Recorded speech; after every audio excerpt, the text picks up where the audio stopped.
Well, hello there, and welcome to the podcast where our goal is to remind you that amidst the chaos and craziness of the world today, there are still plenty of good things that are worth shouting about. In each episode of this podcast, we're going to be joined by nonprofit professionals, leaders, experts, and advocates to hear their stories, facilitate conversation and connection within the nonprofit sector, and hopefully put a smile on your face. We like that. I'm Matt Barnes. This is Nonprofit Connect. Let's share some good. We're recording. Oh. Yeah. Hello, and welcome to the Nonprofit Connect. Oh, welcome to the Nonprofit Connect. This is why I don't let you do things. This is what... Oh, man. Oops. Welcome to Nonprofit Connect. There with you go. Matt Barnes and... Tiffany Pope. That's right. She got her name right this time. I got something It's right. progress. It's fine. Oh, Whatever. my gosh. One time I let you start it and look at what happens. And it went to shambles. It went to shambles. That's the nice way of saying what I was going to say. Holy moly. We've been doing a bunch of these intros today. Yeah. And we're probably getting a little bit slap happy. Yeah, we're getting a little delulu. A little what? Delulu. You know what delulu means? I'm assuming delusional, but like, is that a thing people say? Delulu? Yeah, pretty Or much. no, I think that's just something you No, say. no. People don't say that. People say, I'm getting a little delulu. Oh my gosh. You guys, help me. Help me, please. Oh, gosh. This is what I'm dealing with. Between you and Delulu and then my kids. So I had a big moment as a father Ooh. in the last few weeks. Mm. I got to sit down with my 6-year-old son, McCoy, and introduce him to Star Wars. And we watched all the Star Wars movies. Wow. We watched all 9 of them. That's so of the main monumental. ones, right? Wow. I even sat through the prequels with him, which were just Horrible. painful. Yeah. And now we got them these kind of cheap lightsabers, and the lightsaber battling going on at my house is epic, which I love. So cool. And my wife is like, can you maybe take those to work and they can come do that there? And I'm like, no, this is like my dreams are coming true. Me and my boys lightsaber battling. So cool. It's so cool. Wow. McCoy goes back and forth on whether he wants to be a Jedi or a Sith, which worries me a little bit. The Sith are the bad guys, too. Okay. That's the dark side. Okay. Yeah. That's not good. Right. McCoy. He leans a little Kylo Ren sometimes. And I'm like, the other night I said, dude, don't go all Kylo Ren on me. And he started laughing, which was good because he was getting a little... Delulu? A little Delulu. Way to bring it right back around. Okay. So a few intros ago... which at this point was probably 2 months ago of episodes for you, listener. We introduced a pair of guys who were up in Canada, and they're college students that started a nonprofit. And Tiffany felt very inadequate after that. You felt like just not qualified. Right. Just not doing anything with my life. What are you doing with your life? Yeah. That kind of thing. So let's make that better. Great. Today, our guest is a renowned entrepreneur, speaker, and philanthropist named Seth Maxwell. Seth founded his first nonprofit, The Thirst Project, when he was just 19. Wow. Right? That's literally me right now. He's gone on to be named one of Forbes 30 under 30 back in 2014. Guys, my jaw just dropped. Yeah, right? He founded another nonprofit called Legacy Youth Leadership and has spoken internationally at over 300 schools, churches, conferences, and even did a TED Talk, TEDx talk. But yeah, this guy was super impressive and guy's super legit. cool, right? Wow. He's right up here in LA, and he is taking, which for you listeners who are running nonprofits and trying to figure out how to engage people, he has figured out how to really engage young people. And it's really amazing, the stories and the ways that he's done that and the effectiveness with which he's done that by working with schools and working with different groups to engage high schoolers. I'm already engaged. And get them out there changing the world. And, you know, when I was talking with John Bromley a few weeks ago and I was saying how that really stuck with me, some of the things he was talking about changing culture. And this is doing that. This is exactly the type of thing where you've got this guy, Seth, out there really working with kids to instill these values, but not only instill that, like give them hands-on experiences that now they're going on to, a lot of these kids are going on to do really big, great things. And that's awesome. And he partners with a lot of nonprofits. So it's really cool. I think you'll be really inspired and even get some great ideas, hopefully, for how you might engage youth in your nonprofit efforts. So I'm not going to say any more. I'm going to let you listen to Seth Maxwell after this. Dun, dun, dun. No dun dun dun. Oh my gosh. What is dun dun dun? I That don't sounds like it's know. ominous. Well, This is positive. oh, yippee. Oh my gosh. We'll be back. Nonprofit Connect with Matt Barnes is brought to you by Rogue Creatives. Did you know that your brand has a personality all of its own? Well, it does, or it should, but maybe it doesn't. How do you know if it does? Here's what you do. Ask yourself, does the way you describe your organization match the way you describe your branding? Because it really needs to. Why? Because people don't connect with organizations. They just don't. They don't feel connected to them. They feel connected to characters. They feel connected to personality. So it's super important that your brand has a personality that connects with the right people to bring them into your story. And that's what Rogue Creatives is all about. We've developed our very own process called the Strategic Storytelling Framework to define your brand personality and create a brand foundation that will make sure your organization has that main character energy that connects with others and pulls them right into your story. And by the way, it works. And we got the receipts. Our nonprofit clients have seen incredible increases in giving that have allowed them to help even more people and make the world a better place. Get started today by visiting roguecreatives.com/NPC. That's NPC for Nonprofit Connect. You can schedule a free brand consultation and take our free online brand character quiz. And we all know that everybody loves a good online quiz, especially when it's free. So get over there and do that because why not? Why wouldn't you? You love it. It's going to be fun. That's roguecreatives.com/NPC to begin defining your brand character today. There's no commitment or risk for you at all. And honestly, we just can't wait to meet you. We kind of think we could be good friends. I think we could hang out. You could buy us lunch. We can help you with your branding and talk about the shows we're binging or whatever. It'd be nice. Rogue Creatives. Seriously, creative storytelling. All right, on with the show. All right, I'm with Seth Maxwell here. Seth, thanks so much for joining me. Thanks for having me.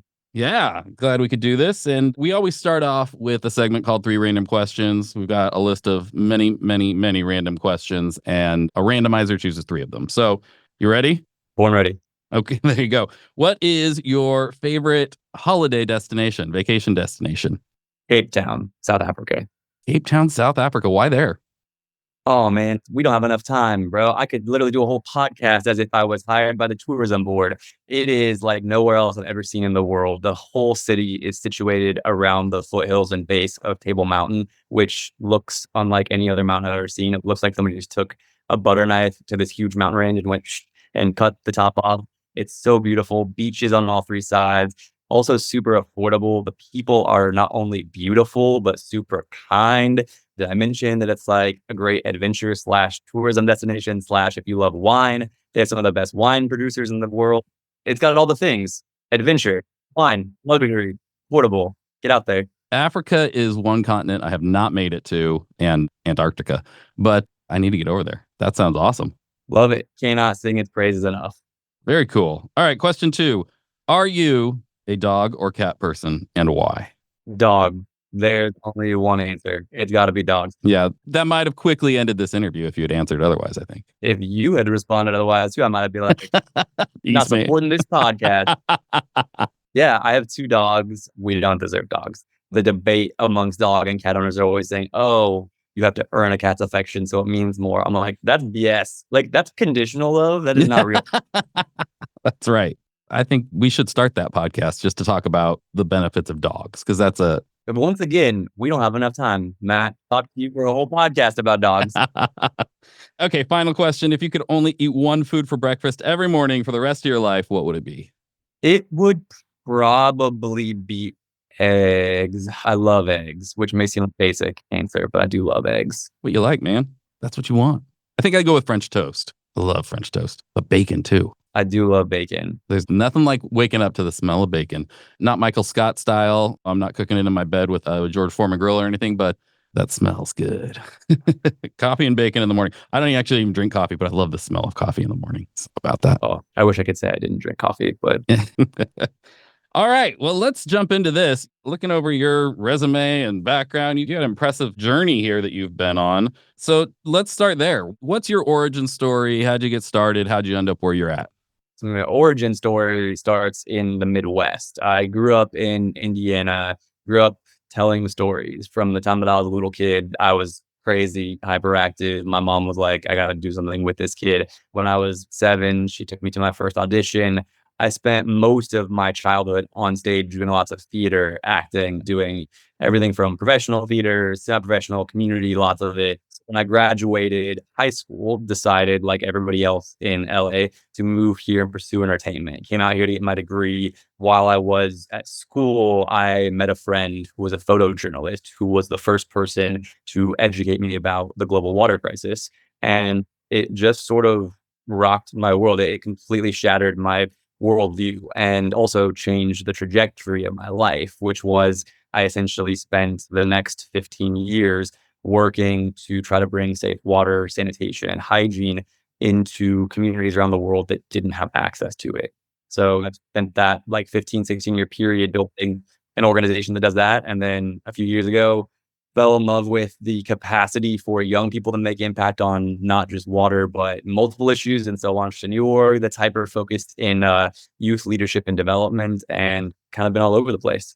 That's cool. Tell us about the organization you're leading now. Like I said, I spent about 15, 16 years building a water organization, which there's lots of great water and sanitation and hygiene organizations in the world. That's not particularly unique. What is that the way that that organization got its work done was by educating students, predominantly high school students, college students, about that issue. And those students would activate and fundraise. But over the decade plus that we spent working with an army of literally hundreds of thousands of young people, we found that the students who we were working with, as we coached them to be better fundraisers, we were teaching them how to be better communicators and speakers, how to organize events, how to identify the skills of their peers and match those skills to like roles on a team as they worked to their project chapters and clubs. And we were really teaching them all of these incredible leadership skills that had applicability across so many different spaces: academic value, professional value, and also could make an impact on essentially any issue in the world. And so we realized the students who probably needed that sort of leadership development and mentoring the most were probably the students that we were working with the least, being students in predominantly like lower income school communities who may not have had a massive fundraising capacity. And so we began asking the question, like, what would it look like to develop an organization to help solve for not how much money can we raise from these students, but rather how can we really pour into these students and build better leaders? Because the theory or belief was that if we could build better leaders, particularly in communities that hadn't been as resourced or served, that those leaders would in turn build a much better world across the board. And so what we spent the last 4 years doing, we launched Legacy Youth Leadership about 4.5 years ago. Legacy's mission is to build better leaders who will build a better world. It's largely a movement today of tens of thousands of high school students and college students. But what we do all year long is we run these free youth leadership and mentoring programs in predominantly, though not exclusively, but low-income high school communities. The programs are completely free. We don't charge students or schools for them. And they're organized into how to help students understand how to use their time, their money, their voice, or their vote to make an impact in the world. And so after students complete those programs, they can then get paired with real life adult mentors who are volunteers who are working professionals from a pretty broad sector of different industries, ranging from PricewaterhouseCoopers to Liquid Death to Disney, who help those students work on very specific projects that they are working on to tackle a number of issues in their local and global community.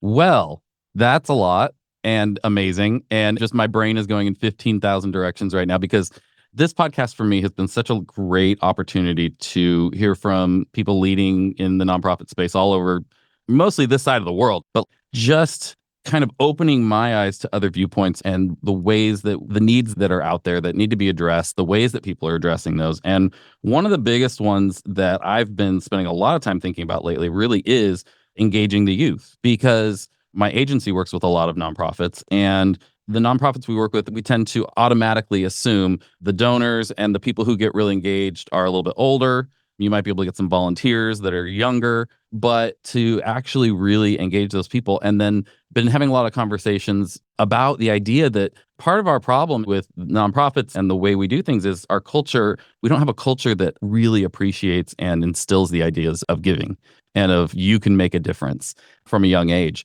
And you're addressing that. And that's really cool and impressive that you've been able to do that. How do you engage younger people in this work in a way that captivates them and that actually can make that difference? When I have conversations like this, and it's a pretty common question, I think the assumption behind the question is that young people inherently don't care or aren't engaged. And what we found is that that can't possibly be further from the truth. The reality is, we have a society and a culture that has structured systems in such a way that tells young people, hey, you have to essentially stay in your lane for at least the first 18, if not 21 years of your life while you learn. And then you have to work really bottom rung jobs for another 10, 15 years until you can climb up to a place where you have enough experience, resources, money, power to do anything meaningful in the world. And so consequently, all the issues that affect all of us, young people included, young people are largely told, not only do you not know anything about this, you don't have the resources, you don't have the experience, you don't have the ability to do anything about this for a long time. So just sit this one out. So it's not a surprise when what we lovingly in our organization call old people, which when I have conversations with my fellow old people who are like, oh man, like I just don't know if young people care. I'm like, well, first of all, they do. And that's what's astonishing is that they do, because the reality is culture by and large has told them that there's nothing they can do about things anyways. And so why should they care? And yet, in spite of that, we see that young people care deeply. Young people have huge dreams, not just personal dreams, but collective dreams for the world that they want to be a part of, the world that I think we all want to be a part of, a world that really truly works for everybody with nothing and nobody left out. But the reality is, so often they're told there's just not enough buy-in or infrastructure to make those things happen. And often what we found is, man, it just takes someone engaging with them and saying, man, I am going to engage with you as a serious person, not as a kid, not as an adult, but as another human living on this planet that deal with the realities that we all deal with, regardless of what age or class or income bracket you're a part of. And I think when we engage students in that way, the possibilities we have seen are endless. Also fascinating is that like young people, we say, are without question the most powerful agents for social change, period. And that's not just like a slogan that sounds good. But when you think about the reality of like a incredibly energetic, unburdened by mortgage, college debt reality of the capacity of a young person, the ability to quickly and immediately actionize the passion that I think we all at some point feel about different issues that plague us, but often then get filtered through the lens of like, well, what can I do about this? So young people are often unburdened by some of the resource like challenges of our old people counterparts, and B, they are also unaware of what they don't know. And so they're more likely to try the things that will end up honestly producing better results than so many of their old people counterparts. And so I think for us, I don't find that we have to convince young people to care. Like young people care deeply. And I think they also are well aware of the world they're going to inherit in a way that perhaps generations before never were. And I think that there is not only an incredible sense of awareness and concern, but also a very real hunger to make impact. A lot of the times we just have to get out of their way. I think my impression was not so much that young people don't care, but that there was a cynicism maybe of, can anything be done? And then can we actually make a difference? And then also just the initial, how do we engage them? How do we come to them where they're at when they're already burdened with school and the crazy expectations to be able to get into what college or do what they wanted, their future planning and all that? Do you encounter that cynicism much, or is there an optimism there that is just kind of waiting to break out? Yes to both. I think what's interesting is that like humans are different category. I think so often we tend to focus on the categories that make us different, and there's absolutely very real value in doing so. But I also think that humans are different. And so to say that exclusively like Gen Z or emerging Gen Alpha are more or less cynical, I think that like I encounter old people who are, some of them deeply hopeful and some of them like deeply cynical. And so yes is the answer. Like we've encountered both those things. I think in general, what we've encountered is even balance or mixture of those two things at the same time in the same group of people. So meaning there is a very real cynicism about A, the way things have always been done, B, the results that that has gotten us, and C, what is or isn't possible within those systems and structures. But then there is also, I think, an equal amount of passion and hopeful or joyful rebellion against those things that says, okay, but like, why does that have to be the way that things have always been done? And I think there's maybe a rejection of some of what I may have grown up being taught is the lever or mechanism to make change, or you may have grown up being taught is a lever or mechanism to make change. But that I don't think it stops at the cynicism. I think it is a honest acknowledgement of the reality that has created cynicism that then is followed by a alternative view for action that is motivated by hope and a commitment to something better, which is really cool. Cynicism without by itself is not super helpful, but cynicism is actually very helpful if you're willing to push through it and find those solutions or address those things. And I think we need the cynics. We need the people to say, here are the things stopping us. Can this be done? I don't know, but now let's see what we can do. Let's find out. Let's push through. And I think there's an impression, perhaps, and maybe not even just young people. I feel like in the world right now, there's a lot of cynicism, just people kind of like, they've kind of made their camp and this is what I'm going to do and this is the way it's going to be. And I don't think things can really change. And trying to bring that hope. I mean, when we work with nonprofits, you get the sort of old school approach, the messaging of show the sad pictures and pull on the heartstrings. And I'm like, dude, everybody knows the world sucks. Okay. We don't need to remind them of that. The thing that's going to get people on board with what you're doing is the hope, the encouragement, the excitement of in the midst of the world sucking, you're doing something about it and you're making it better for somebody.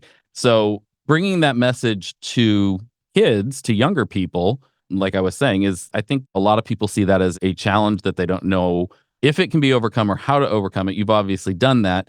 Like I said, the pressure's on kids today to do it all and to fit in other things. How have you approached that? How were you able to overcome that and reach both on a practical level, where and how do you reach these youth and engage them, but then also to find those commitments? So the where, how do we go about finding and engaging students? Typically, our entry point into most students' lives in the schools that we actually work in is first through an old person, a teacher, administrator, or a parent who essentially brings us into that school and books our program, which again is super free. We don't charge schools or students or parents for the programs, but essentially we get brought in to run these programs. And then that's where our teacher or educators on our team, who are the actual facilitators of those programs, interface, interact with those students, build those relationships. And so I think to the second question of like, how do we overcome some of the just challenges of young people juggling everything all the time, and also try to help engage in building them as better leaders and very practically moving them towards action, is couple-fold. On the one hand, we really do talk in a very practical way. Like, we have very clear objectives as far as skills that we want students to have gone through our program and have actually measurably improved in, right? Are they better communicators? Are they better public speakers? Are they better at fundraising? Are they better at identifying skills of different people and matching them to roles on a team?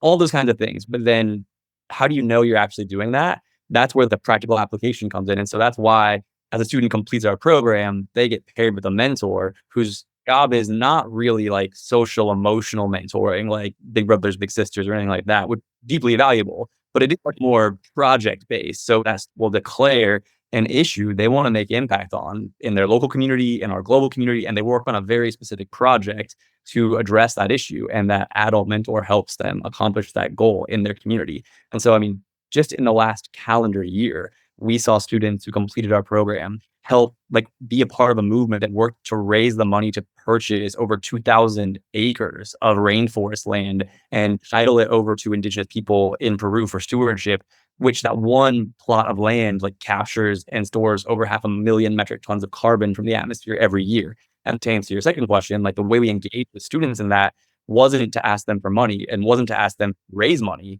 but rather we knew from having all the conversations we have with students all the time that climate change is the number one issue students are concerned about for good reason. And so because of that, it also is an issue that feels very difficult to make an impact on. It feels very far away and from the individual user. And so for us, what we did was we found the opportunity for us to go, okay, if we find a group of old people or brands or foundations who will give us money for this campaign, and we will tell students that by participating in this campaign, which for 1 month during Earth Month, we asked students to do one thing to measurably reduce their carbon emissions, which could either be giving up meat, biking, walking, or taking public transit, or taking cold or short showers. That was like one thing students could do, but it unlocked a donation from this fund that we raised that we gave to this group that was purchasing this land. So students were actually able to be a part of this much bigger thing, and it didn't cost them any money. We also got health resources, including a year of free therapy into the hands of 2,800 students. Also, our students helped get 500 girls in the global South access to free menstrual products. They didn't have to miss school.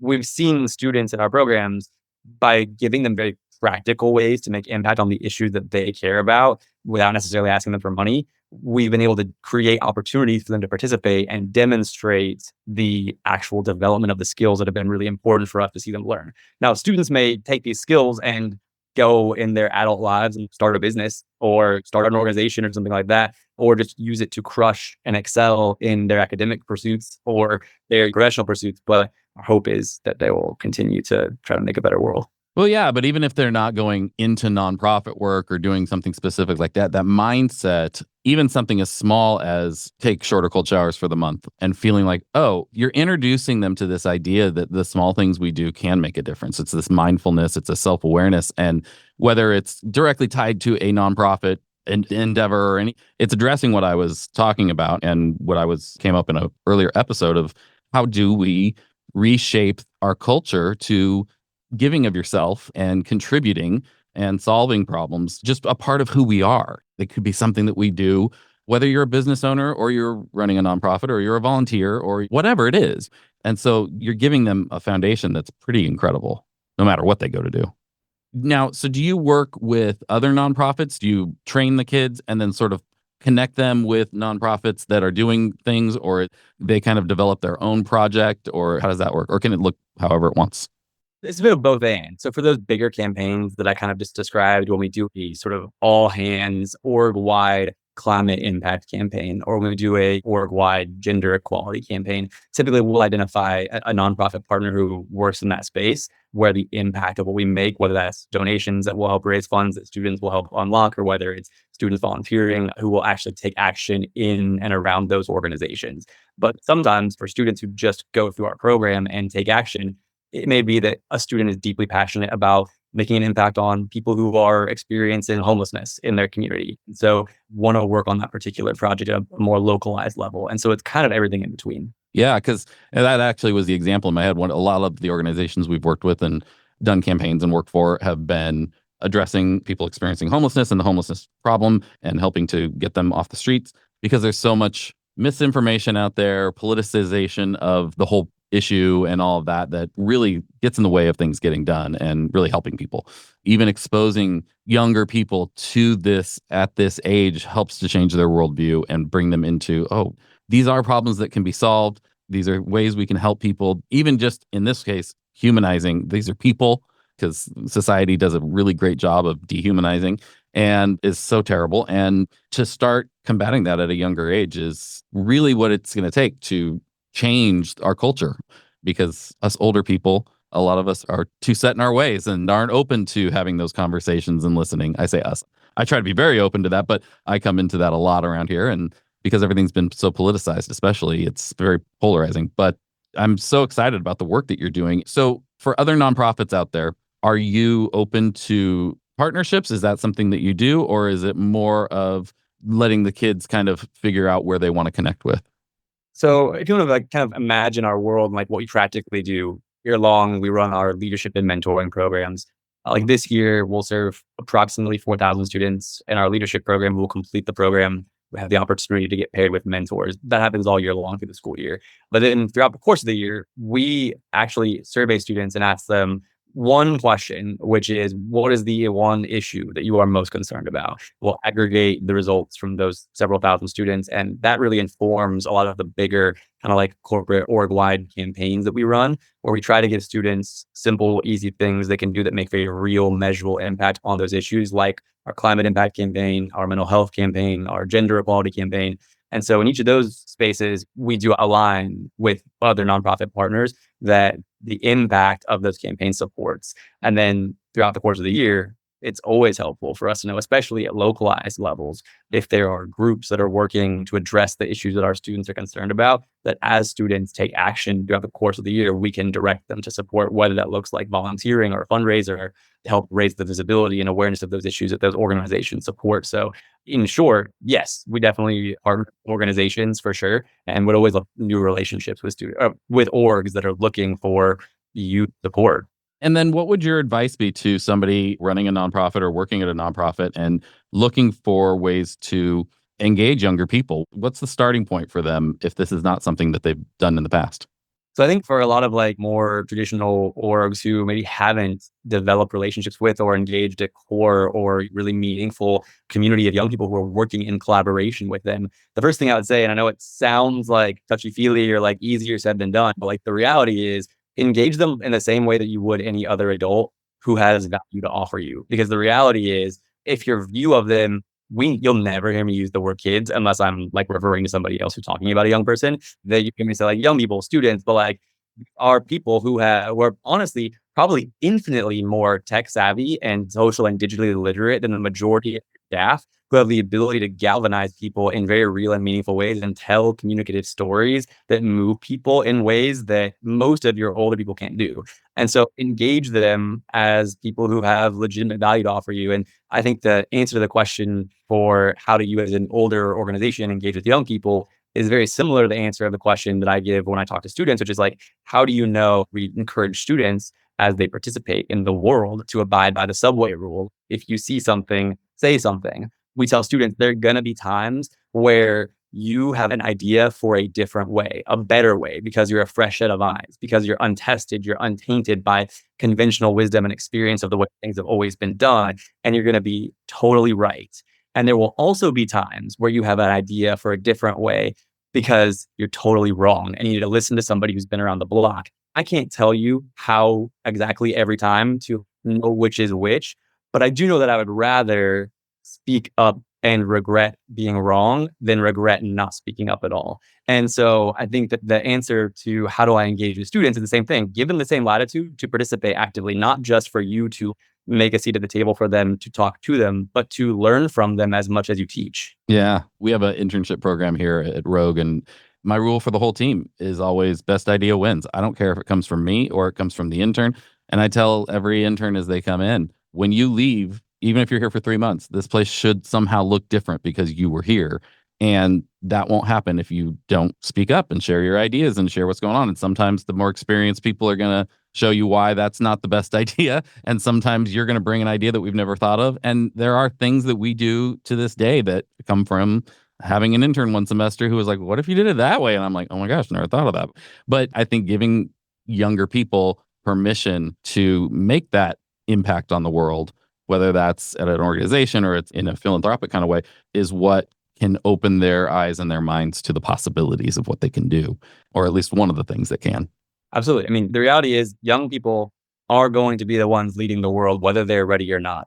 Wow, this has been great. I really appreciate everything that you're doing and everything that you have to say. I resonate with it a lot and I'm learned a lot. This has been really, really, really great. We always close off with a few questions. We're really about connection and community with nonprofits. And so what's the one thing that makes you really feel connected as a human being? Oh man, I'm a highly relational person. I need my community. When I say community, it's encompassing of my like chosen family of friends, my like work community, and my actual family. And so I probably send an unhealthy amount of text messages in the course of a day. But yeah, just being really intentional about carving out time to whether it's grabbing coffee with family and friends, whether it's having a meal or having a phone call, I'm FaceTime with my mom. I need both quality time and interaction with my family. Who in the world of nonprofits would you most like to take to lunch? That's a really good question. I don't know. Let me think about that and come back. Let's ask another one while I ruminate on that. All right.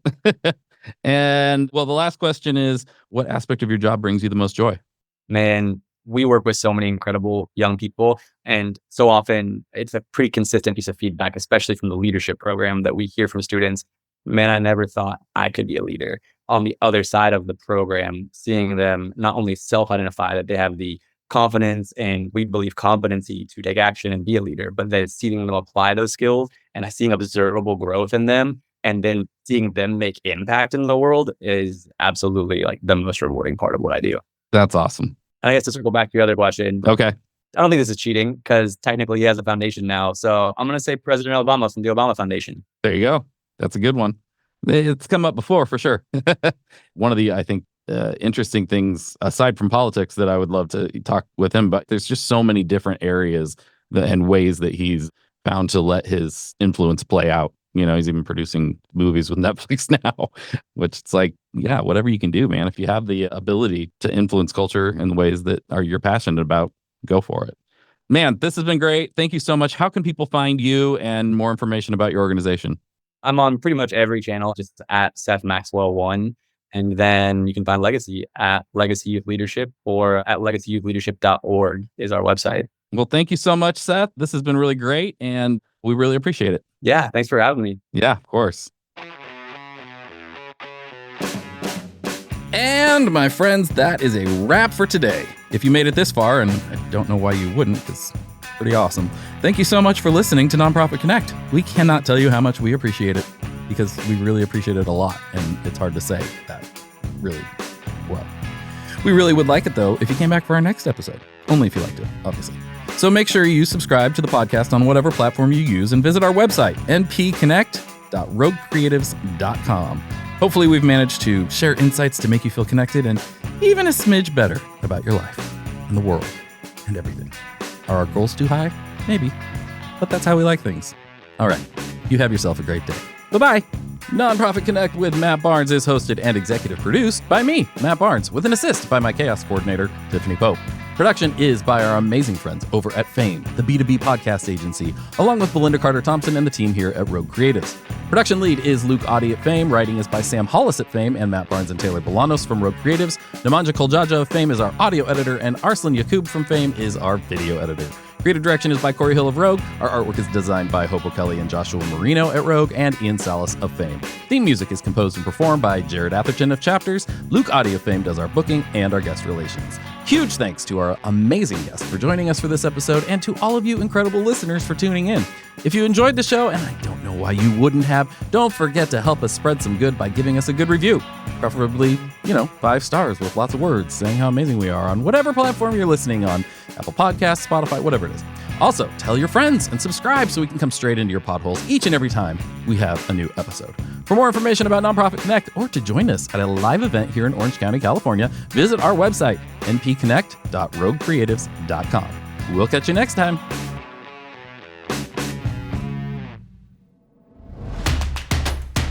This has been a Rogue Creatives production.